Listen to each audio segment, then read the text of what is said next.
성도 여러분 안녕하세요. 오늘 하루도 말씀으로 승리하는 은혜가 이 금요일에도 함께하기를 주님의 이름으로 축원드립니다. 우리 이제 열왕기하 여행도 거의 막바지로 오고 있습니다. 우리 어제의 이야기를 한번 리뷰해 볼게요. 어제는 남유다 멸망의 길 두 번째 시간이었고요.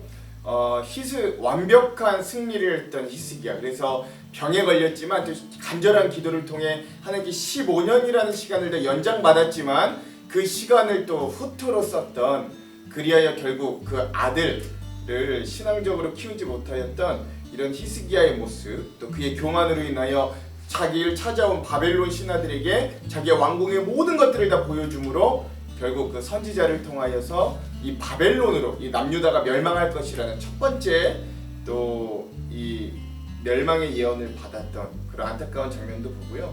또 남유다 역사상 가장 악했던 왕 므낫세가 또 그의 아버지와는 정반대로 즉위하면서 또 온갖 우상들과 온갖 폭압과 악정을 하는 그런 모습들도 살펴보았습니다. 그래서 또 이 므낫세를 통해서 남유다의 결국 두 번째 정말로 쐐기를 박는 이 멸망의 예언이 선포가 되기도 하고요. 결국 또 그렇게 폭압 정치를 하고 또 어떤 역사학자의 이야기로는 이 선지자 이사야의 목을 톱으로 썰어서 죽였다라고 하는 이 말이 있을 정도로 므낫세는 굉장히 악한 왕이었고, 그가 50여 년간을 통치하다가 결국 죽고 그의 아들 아몬, 이 아몬이라는 왕도 결국 이 애굽의 신 이름이 아몬이라고 그랬죠. 그러니까 즉 이름부터가 굉장히 쇼킹한데, 이 아몬이 이 즉위했다가 얼마 안 있다가 그도 악정하였다가 하나님의 징계로 신하들이 반역으로 죽고, 그러나 그 국민들 아마레츠 이 땅의 사람들인 국민들이 그 반역자들을 처단하고 또 그의 아들 요시야를 왕에 올림으로 어제 이야기가 마무리되었다라고 할 수 있겠습니다.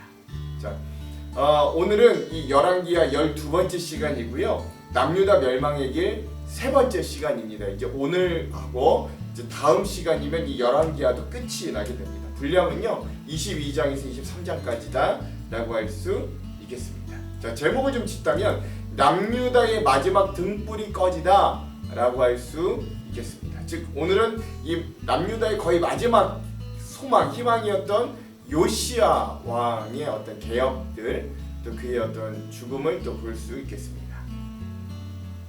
자, 오늘의 본문을 살피기 전에 우리 두 가지 맥을 좀 살펴보자면, 먼저 첫 번째, 요시야 왕 시절에 성전을 보수하고 고치는 중에 율법책을 발견한 사건 굉장히 유명하죠. 오늘 우리가 그것을 함께 볼 것인데, 이 율법책을 발견했다라는 의미가 어떤 의미인가를 한번 생각하면서 이 말씀을 읽어보시기 바랍니다. 두 번째, 이때 이제 국제 정서를 좀 볼 필요가 있는데요.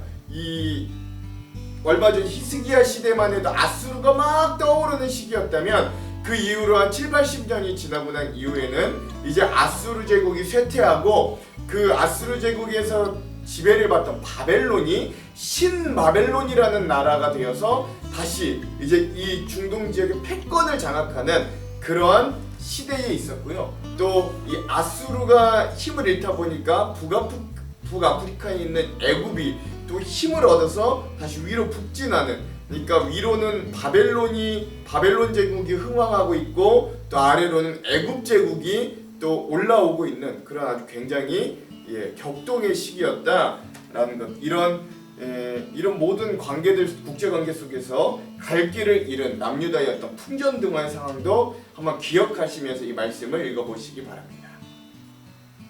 자, 그러면 장별로 주요 사건들을 한번 정리해 볼게요. 먼저 22장입니다. 22장은요, 이 남유다의 마지막 선한 왕 요시야의 마지막 남유다 개혁과 또 성전 수리와 율법책을 발견, 그리고 회개로 인한 심판의 유보, 연기, 뭐 이런 내용들을 볼 수 있습니다. 22장은요, 요시야 왕도 8세에, 그러니까 즉 어린 나이 8살에 왕이 되었고 또 31년을 다스렸습니다. 뭐 구체적으로 나와 있진 않습니다만, 이 요시야 왕이 8살에 왕이 되었으니까 그 옆에는 대제사장 힐기야가 있었거든요. 그러니까 이 힐기야를 통해 그가 믿음으로 굉장히 잘 양육되었다라는 걸 예측해 볼 수 있는 거죠. 그가 그렇게 자라남으로 정직하게 행했고 다윗의 모든 길로 행했다라고 평가받습니다. 그리고 나서 그가 왕이 된 10년 후 18살이 되었을 때 그가 대제사장 hil기야에게 자기의 서기관인 사반을 보냅니다. 그리고 뭐라고 이야기를 전달하냐면 백성들에게 은을 걷어서 그 헌금으로 성전을 수리하십시오 라고 명령을 하는 거예요. 자, 이때도 마찬가지로 요시야 왕이 요아스 왕과 비슷합니다. 뭐 성전 수리도 요아스 왕도 그렇게 했는데 이름도 비슷해요. 요시야 왕도 성전 수리를 했는데 역시 이때도 기술자들이 정직히 행해서 회계 검사가 필요 없을 정도로 일이 굉장히 잘 진행되었다라고 합니다.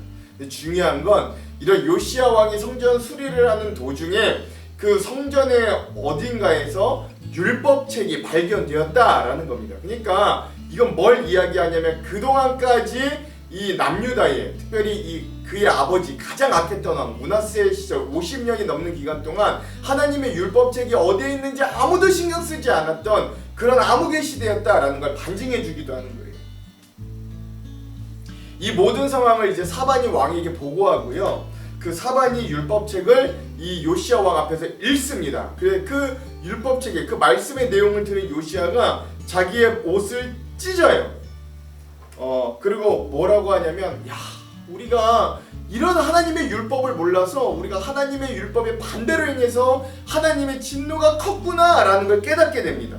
그리고 이 요시야 왕이 대제사장과 모든 신하들을 불러서 하나님의 뜻을 엿죽도록 명하는 거예요. 그 엿죽는 방법이 뭐냐면 대제사장과 신하들을 여선지자인 훌다에게로 보내는 거죠. 그리고 그 훌다라는 여선지자가 예언을 하는데 그 예언의 내용이 이래요.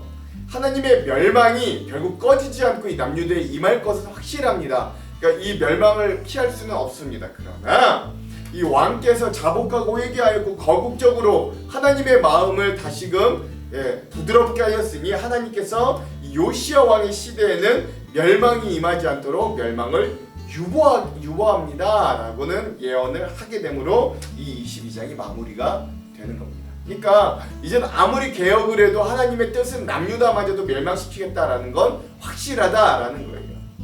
그래서 남유다의 멸망이 세 번째 선포되었습니다. 자, 23장은요 요시야의 이 본격적이고 거국적인 종교개혁 작업과 그의 아들들 왕들이 또 굉장히 경량 속에서 이 좌충우돌 통치하는 모습들을 볼 수 있습니다. 자, 이제 이 율법책을 본인만 들은 것이 아니라 요시야 왕이 23장을 시작하면서 온 백성들과 온 신하들과 온 제사장들에게 그러니까 많은 백성들에게 이 율법 모아서 이 율법책을 들려줍니다. 그리고 나서 이 요시야 왕이 백성과 하나님 사이에 다시 언약을 맺어요. 마음과 성품을 다해서 하나님께 순종합니다. 이때부터는 히스기야 왕과 비슷한 이 개혁의 일들이 있고요. 계명과 법도와 율례를 지켜서 언약을 지키도록 이 백성들에게 요구합니다. 또 모든 제사장들에게 바알과 아세라, 1월 성실 등 모든 기명들을 예루살렘에서 꺼내내어서 그 예루살렘 밖에 있는 기드론 시내에서 불사르게 합니다. 그리고 쟤는 그 북이스라엘의 산당이 있었던 베델로 가져가서 거기서 버리게 만드는 거예요. 그 이유가 뭐냐면 그만큼 이 우상들이 더러웠다라는 걸 의미하는 거고 또 이 우상의 찌꺼기들은 결국 우상의 본거지로 돌아가라 라고 하는 의미도 있다라는 거죠. 산당 제사장들을 다 폐해했어요. 그리고 아세라 목상을 기드론 시내에서 빻아서 불사르고 묘지에 뿌렸고요. 또 남녀 공창 우상 사제들을 다 폐해버렸습니다. 모든 상당을 다 헐어버렸고 몰렉 제사, 즉 자기의 아들을 몰렉 신에게 바치는 불 가운데 지나가게 하는 몰렉 제사도 금지했어요. 태양 신상을 헐어서 빻아서 가루로 만들고 기드론 시내에 쏟아부었고 기존 자기의 아버지 부왕이 만들었던 모든 우상들을 다 허물고 깨트리고 폐했다라고 할 수 있겠습니다. 이것도 모자라서요. 이 베델로 찌꺼기를 버리러 간 김에 이 요시야 왕이 북이스라엘의 베델까지도 정화하는 모습을 보입니다. 그래서 이 해골을 가져다가 그 우상을 섬겼던 단을 조롱하고 더럽히고 북이스라엘의 초기 베델 산당에 제사하는 여로보암 왕에게 이 베델 산당을 만들었던 장본인이죠. 이 북이스라엘의 왕들의 초대왕 여로보암이 그 베델에서 제사하였을 때 하나님이 그에게 그걸 하지 못하도록 남유다에서 선지자 한 사람을 보냈다가 이 늙은 선지자의 꾀임에 넘어가서 결국 둘 다 이 죽고 매장당하는 모습을 보게 되는데 그 선지자들의 무덤은 놔뒀고 나머지 베델 산당의 제사장들은 다 죽이고 단 위에서 그 시체를 불사르고 예루살렘으로 돌아오므로 그 북이스라엘의 베델 그 단이 있던 베델도 깨끗하게 하는 이러한 요시야 왕의 모습도 볼 수 있습니다. 이 요시야 왕이 그리고 나서 통치했던 18년은 유월절을 준수하도록 명령하고 또 유월절도 지키는, 그리고 대대적이고 온전히 신앙 개혁을 했고 하나님을 마음과 성품을 다해서 향하였고 전무후무하게 율법을 지켰던 준수했던 왕입니다. 그럼에도 불구하고 이 남유다의 멸망을 그도 막지는 못하였다라고 성경은 평가하지요.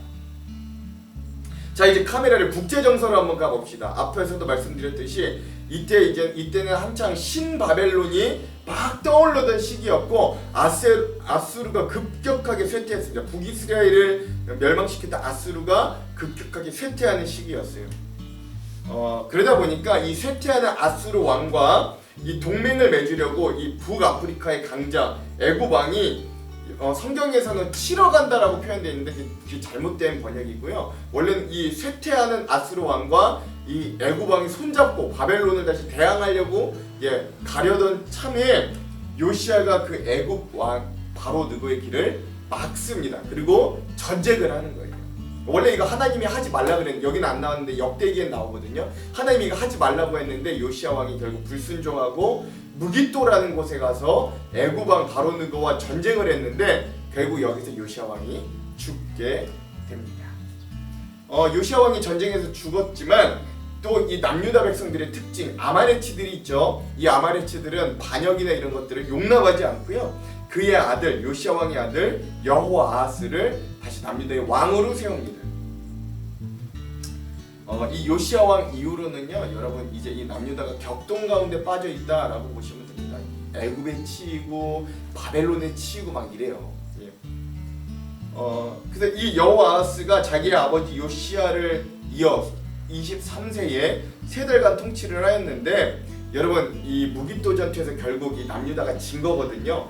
그러다 보니까 애굽 왕 바로 느고가 여호아하스에게 와서 그 요시야는 죽였지만 그의 아들인 여호아하스를 감옥에 가둬두고 또 패전했던 나라에게 결국 금과 은 엄청난 달란트들을 벌금으로 내게 하는 장면도 보게 됩니다. 그리고 애굽 왕 바로 느고가 이 감옥에 가둬버린 이 여호아하스를 대신하여 그의 이복 형제인 엘리야김을 남유다의 왕으로 삼아버리게 됩니다.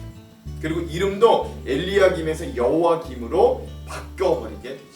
그리고 그 여호아하스는 애굽의 감옥에 갇혀있다 결국 애굽에서 죽게 되고요. 이 여호야김이 애굽에 조공하기 위해 벌금을 내기 위해 백성들에게 굉장히 세금을 강력하게 걷는 모습도 보게 됩니다.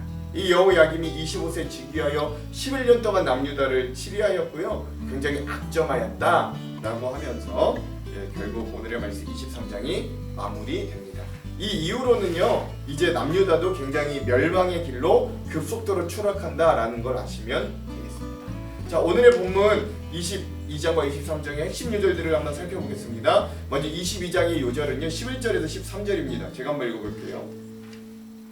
왕이 율법책의 말을 듣자 곧 그의 옷을 찢느니라. 왕이 제사장 hil기야와 사반의 아들 아히감과 미가야의 아들 악볼과 서기관 사반과 왕의 시종 아사야에게 명령하여 이르되 너희는 가서 나와 백성과 온 유다를 위하여 이 발견한 책의 말씀에 대하여 여호와께 물으라. 우리 조상들이 이 책의 말씀을 듣지 아니하여 이 책에 우리를 위하여 기록된 모든 것을 행하지 아니하였으므로 여호와께서 우리에게 내리신 진노가 크도다. 아멘.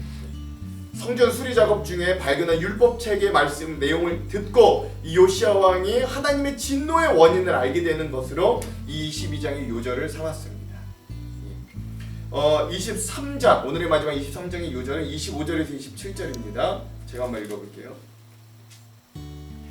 요시야와 같이 마음을 다하며 뜻을 다하며 힘을 다하여 모세의 율법을 따라 여호와께로 돌이킨 왕은 요시야 전에도 없었고 그 후에도 그와 같은 자가 없었더라. 그러나 여호와께서 유다를 향하여 내리신 그 크게 타오르는 진노를 돌이키지 아니하셨으니 이는 므낫세가 여호와를 경노케 한 그 모든 경로 때문이라. 여호와께서 이르시되 내가 이스라엘을 물리친 것 같이 유다도 내 앞에서 물리치며 내가 택한 이 성 예루살렘과 내 이름을 거기 두리라 한 이 성전을 버리리라 하셨더라. 예. 결국 이 남유다의 마지막 선한 왕 요시야 왕, 대대적인 개혁을 일으켰던 요시야 왕의 개혁에도 불구하고 그의 어떤 선정에도 불구하고 하나님이 남유다를 멸망시키리라는 뜻을 결코 바꾸지 않으시는 그런 안타까운 모습을 이 마지막 23절의 요절로 삼았고요. 그 이후로 요시야가 애굽과의 전쟁에서 죽게 되고 무기토에서 죽게 되고 그의 아들들도 애굽 왕에게 감옥에 갇히게 돼요. 여호아스는 3개월 통치하다가 감옥에 갇혀 애굽에서 죽게 되고 또 그에 이어 그의 이복 동생인 엘리야킴 이름도 바꾸죠. 여호야김도 그 애굽 왕에게 이 패전 그들이 요구하는 이 보상금을 바치기 위해서 백성들에게 굉장히 수탈하고 압제하였고 그도 우상을 섬겨 악정했던 그 모습들도 볼 수 있겠습니다. 자, 그러면 오늘의 말씀의 주안점 세 가지를 한번 살펴보고 기도하고 말씀을 읽어볼게요. 먼저 첫 번째입니다. 남유다의 마지막 희망이자 소망이었던 요시야 왕의 개혁과 성전 수리 과정을 먼저 한번 생각해 봅시다. 특별히 그는 그의 아버지 므낫세 왕의 50년이 넘는 그러니까 즉 반세기 동안의 악정과 우상 숭배로 망가질 대로 망가진 하나님의 신앙의 개혁과 성전을 수리하고 단행하게 됩니다. 말이 쉬워 50년이지 여러분. 50년이면 요시야가 왕이 되었을 당시 남유다 사회 곳곳의 권력과 힘은 우상 숭배자들에게 넘어가 있었을 것이었을 거예요. 그러나 요시야는 그거에 굴하지 않았고 전국적이었고 거국적인 심지어 북이스라엘마저도 이 변화시킨 이 북이스라엘의 베델마저도 깨끗하게 정화운동하는 회개운동과 신앙개혁운동을 펼쳐갑니다. 이것이 남유다에 있는 마지막 등불이 되었어요. 특별히 무너진 성전을 수리하는 과정에서 하나님의 말씀을 발견한 이들의 모습을 기억하십시오. 우리의 마음의 믿음이 무너졌고 망가졌다면 여러분 우리가 하나님 앞으로 나와서 우리의 마음의 성전인 믿음을 수리해야 합니다. 그때 가장 중요한 것이 무엇이냐면 바로 말씀을 재발견하고 새롭게 만나는 거예요. 이런 말씀을 새롭게 발견하고 또 마음에 받아들이는 은혜가 오늘 우리들에게도 있기를 소망합니다. 왜냐하면 그 말씀이 우리가 무엇을 잘못했는가 요시야 왕이 깨달은 것처럼 우리에게 알게 해주는 거예요. 갈 길을 알게 해주고 온전한 진단을 하게 해주기 때문에 그렇습니다. 자, 두 번째 주안점. 바야흐로 이 당시 국제 정서는 그동안 맹위를 떨쳤던 패권국 아수르가 거의 쇠퇴하였고 아수르에게 지배를 받았던 바벨론이 신바벨론이라는 이름으로 새롭게 근동의 패권국으로 무섭게 떠오르기 시작했던 시기입니다. 거기에 남쪽에서는 북아프리카의 영원한 강자였던 애굽도 이런 패권 경쟁에 뛰어들게 되는 거죠. 그러니까 위에서 아래에서 계속 남유다는 압박을 받을 수밖에 없는 상황이었다라는 거예요. 그리고 또 그 남유다 주변에 있는 여전히 남유다를 노리는 수많은 적대 국가들이 여전히 산적해 있었습니다. 이런 상황에서 남유다는 여러 강대국 사이에 한 중간에 외줄타기를 해야 하는 신세에 처하게 됩니다. 그래서 생각해보면 이스라엘의 이러한 지정학적인 위치에 있었던 것은 어제 오늘의 이야기만은 아닌 거예요. 그리고 아무리 강력한 제국이 등장하였어도 우리가 얼마 전 히스기야를 통해 보았듯이 하나님께 온전히 의지하고 순종하면 하나님은 그 가운데서도 남유다에게 살길과 보존의 은혜를 주시기도 했습니다. 그래서 하나님의 백성은 힘을 의지하는 것이 아니라 하나님을 의지하며 살아갈 수밖에 없는 운명에 처한 자들이다라는 걸 기억할 수 있어야 돼요. 그리고 오늘 우리 대한민국도 이런 엄중한 지정학적인 위치 한중간에 있음을 여러분 기억할 수 있어야 됩니다. 그래서 세계 열강의 한가운데서 살아남기 위해 애쓰는 이 남유다의 모습이 꼭 우리의 모습 같기도 한 거예요. 그래서 한국교회도 이 나라와 민족을 위해 기도하고 하나님께 의지할 수 있어야 됩니다. 우리 믿는 자들의 위치는 그저 개인과 가정에만 머무르는 자들이 아니고 우리의 기도와 믿음에 우리의 민족과 나라의 운명이 달려있는 사람들이다 라는 걸 여러분 우리가 잊지 말아야 됩니다. 꼭 기억하십시오. 오늘의 마지막 세 번째, 이제 남유다의 마지막 등불이었던 요시야 왕마저도 죽고 이제 남유다도 급속도로 추락의 길을 걷게 될 겁니다. 곧 급부상하는 바벨론이 이제 다음 말씀에 보면 3차에 걸쳐서 남유다를 침략하고 침공하고 예루살렘과 성전도 다 무너지게 될 겁니다. 다윗의 정통성을 가지고 있던 남유다, 하나님의 선민도 결국 그들의 죄악 앞에서는 심판을 피할 수 없었다라는 극명한 진리를 오늘 우리들에게 이것들이 알려줄 거예요. 그럼에도 우리가 이러한 인간의 존재에 대해서 염세적이거나 좌절할 수만은 없다라는 것도 기억하십시오. 사실 우리가 이런 역사들을 보다 보면 꼭 이 이스라엘 역사나 성경뿐만 아니라 우리나라의 역사나 뭐 이런 모든 전 세계 세계사의 역사를 보면 좀 약간 염세적이 될 수밖에 없어요. 결국 인간은 이렇게 망하는구나, 어떤 제국도 영원하지 않구나, 뭐 이런 것들을 깨닫게 됩니다. 그럼에도 우리는 우리의 힘으로는 도저히 안 되니, 인간으로는 안 되니 저 예수 그리스도의 능력과 은혜에 힘입어야 하는 존재들임을 이런 진리를 통해 깨달을 수 있어야 됩니다. 우리가 이런 것들을 이 열왕기서를 통해서 진하게 깨달을 수 있는 은혜가 있기도 간절히 소망해 봅니다. 그럼 기도하겠습니다. 하나님, 이 꺼져가는 등불 같은 남유다에도 이 마지막 희망이었던 요시야 왕의 대대적인 거국적인 개혁과 그 성전을 수리함으로 말씀을 재발견했던 모습들을 우리가 살펴봅니다. 그리고 오늘 우리도 우리의 삶에 무너진 믿음의 영역이 있었다면, 오늘 우리의 마음의 성전인 우리의 믿음이 무너졌다면 우리도 그 성전을 다시금 수리하고 우리를 개혁하여 하나님이 주신 말씀들을 다시금 재발견할 수 있는 은혜도 우리에게 허락하여 주시기를 간절히 소망합니다. 그러나 주님, 오늘 우리의 힘으로는 결코 될 수 없음을 이 말씀들을 반문고사 삼아 깨닫습니다. 그러니 주님이 오늘도 내일도 앞으로도 우리와 함께하여 주시고 우리가 주님을 끝내 신뢰하고 믿고 의지하는 주님의 귀한 자녀들로 세워주셔서 이 어려운 시대, 이 인간의 흉악한 역사 가운데서도 하나님의 일하심과 하나님의 은혜를 경험하고 발견하고 목도하는 우리의 삶이 될 수 있도록 인도하여 주시옵소서. 그렇게 하실 주님을 기대하며 예수님 이름으로 기도합니다. 아멘. 그럼 사랑하는 성도 여러분, 오늘 하루도 말씀으로 승리하십시오. 사랑하고 축복합니다. 화이팅! 제22장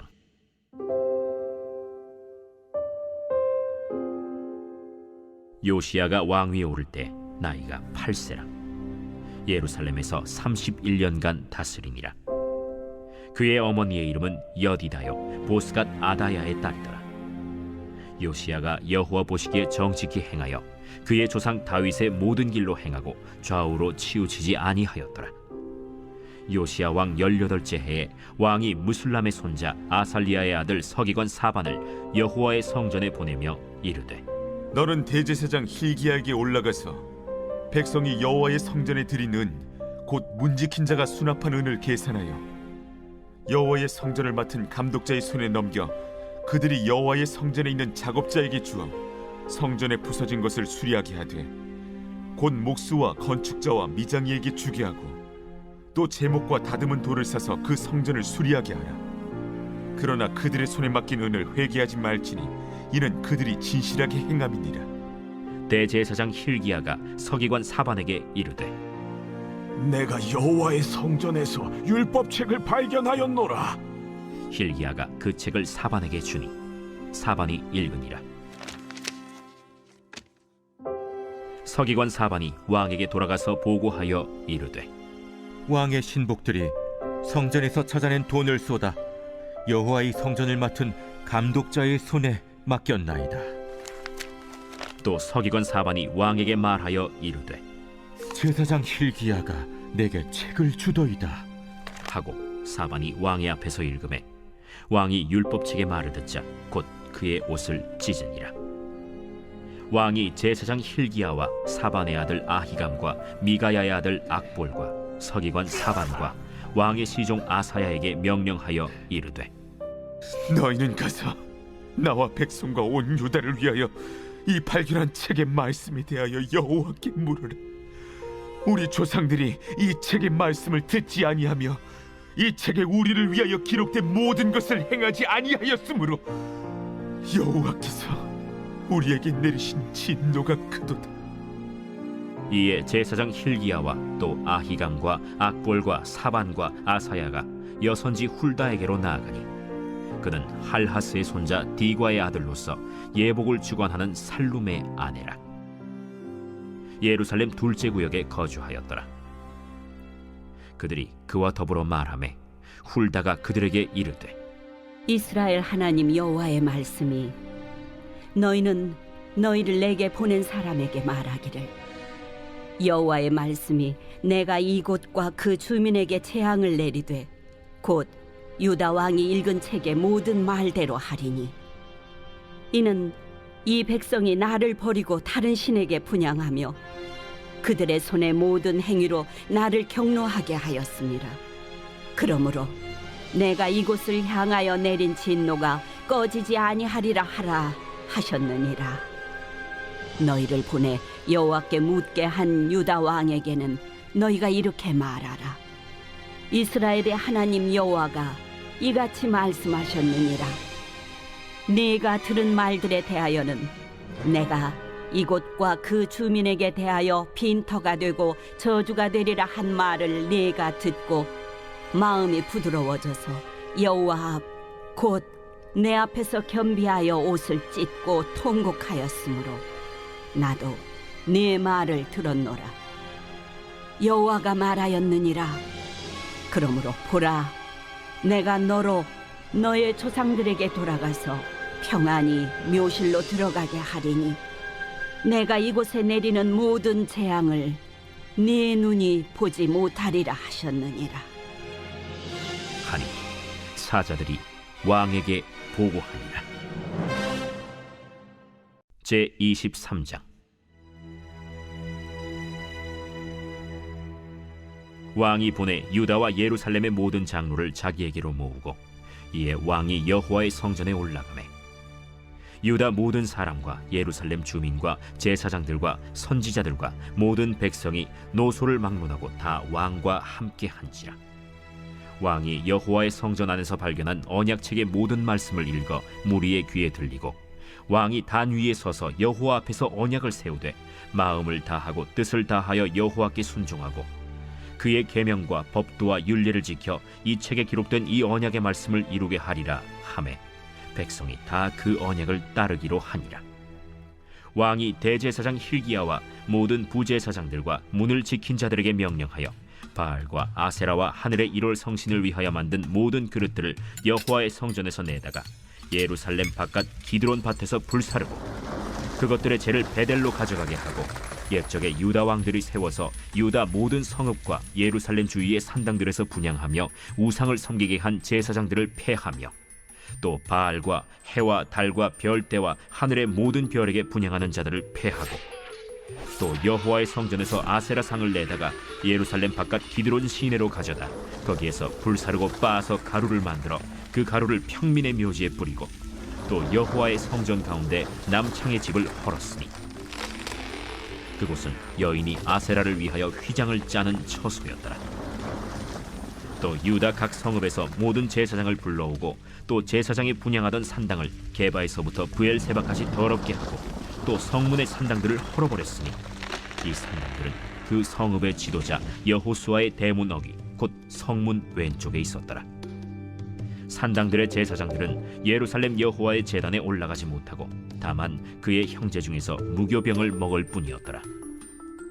왕이 또 흰놈의 아들 골짜기에 도벳을 더럽게 하여 어떤 사람도 몰록에게 드리기 위하여 자기의 자녀를 불로 지나가지 못하게 하고 또 유다 여러 왕이 태양을 위하여 드린 말들을 제하여 버렸으니 이 말들은 여호와의 성전으로 들어가는 곳에 근처 넷이 나단 멜렉의 집 곁에 있던 것이며 또 태양 수레를 불사르고 유다 여러 왕이 아하스의 다락 지붕에 세운 제단들과 므낫세가 여호와의 성전 두 마당에 세운 제단들을 왕이 다 헐고 거기서 빻아내려서 그것들의 가루를 기드론 시내에 쏟아버리고 또 예루살렘 앞 멸망의 산 오른쪽에 세운 산당들을 왕이 더럽게 하였으니 이는 옛적에 이스라엘 왕 솔로몬이 시돈 사람의 가증한 아스타롯과 모압 사람의 가증한 그모스와 암몬 자손의 가증한 밀곰을 위하여 세웠던 것이며 왕이 또 석상들을 깨뜨리며 아세라 목상들을 찢고 사람의 해골로 그곳에 채웠더라.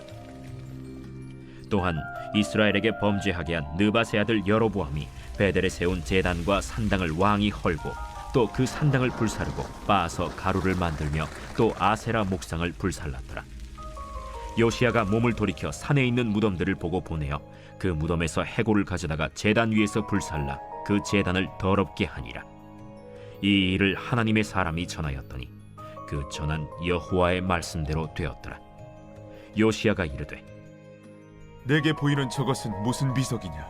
성읍 사람들이 그에게 말하되 왕께서 베델의 지단에 대하여 행하신 이 일을 전하러 유다에서 왔던 하나님의 사람의 묘실이니이다. 그대로 두고 그의 뼈를 옮기지 말라.